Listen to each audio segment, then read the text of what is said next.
Hello. അപ്പോൾ ആരും വലിയ പ്രതീക്ഷയോടെ നോക്കണം കേട്ടോ. കാരണം ഈ അൺബോക്സിങ് ഒരു പാളിപ്പോയ അൺബോക്സിങ് ആണ്. സംഭവം ഞാൻ ഓർഡർ ചെയ്ത സാധനം ഒക്കെ തന്നെയാണ് കിട്ടിയത്. പക്ഷേ ഞാൻ പ്രതീക്ഷിച്ച സാധനം ആയിപ്പോയില്ല എന്ന് മാത്രം. കാരണം എന്താണെന്ന് വെച്ചാൽ ഞാനൊരു പീസായിട്ട് വെക്കാൻ പറ്റിയ ഇതുപോലത്തെ ഒരു മെറ്റാലിക് ബൈക്കാട്ടെ ഞാൻ ഉദ്ദേശിച്ചത്.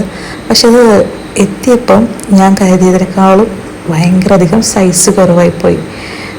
എന്നാലും ആ റേറ്റിന് ഒക്കെ നല്ല സ്യൂട്ടായിട്ടുള്ള സാധനം കേട്ടോ. അപ്പം ഞാൻ കുറേ ഇത് വെക്കാൻ നോക്കി, ഇതെങ്ങനെയാണ് വെക്കുക എന്നൊക്കെ നോക്കി ഇങ്ങനെ പോയി ലാസ്റ്റ് സ്റ്റാൻഡ് വെച്ച് അത് ചിരിച്ചൊന്ന് റെഡിയാക്കി വെച്ചപ്പം ആൾ ഓക്കെയാണ്. കാണാനും നല്ല ലുക്കൊക്കെ ഉണ്ടല്ലോ അല്ലേ. പക്ഷേ ഞാൻ ഇതുപോലെ വെക്കാൻ വേണ്ടിയിട്ട് വാങ്ങിച്ചാട്ടോ. ഇത് സംഭവം സെറ്റാണ്, ഞാൻ മീഷോന്ന് വാങ്ങിച്ചത് തന്നെയാണ്. 200 സംതിങ് എന്തോ റേറ്റ് വരുന്നുള്ളൂ. പക്ഷേ ബൈക്ക് വാളിപ്പോയി. അപ്പം ഞാൻ വിചാരിച്ച സൈസ് ഇല്ലാത്തതുകൊണ്ട് ഞാൻ ഇത് റിട്ടേൺ ചെയ്തു കേട്ടോ. അപ്പോൾ ഇത്രയേ ഉള്ളൂ. നമ്മളെ വീഡിയോ ഇഷ്ടപ്പെടുകയാണെങ്കിൽ ലൈക്ക് ചെയ്യുക, സബ്സ്ക്രൈബ് ചെയ്യുക, കമൻറ്റ് ചെയ്യുക. അപ്പോൾ ബൈ.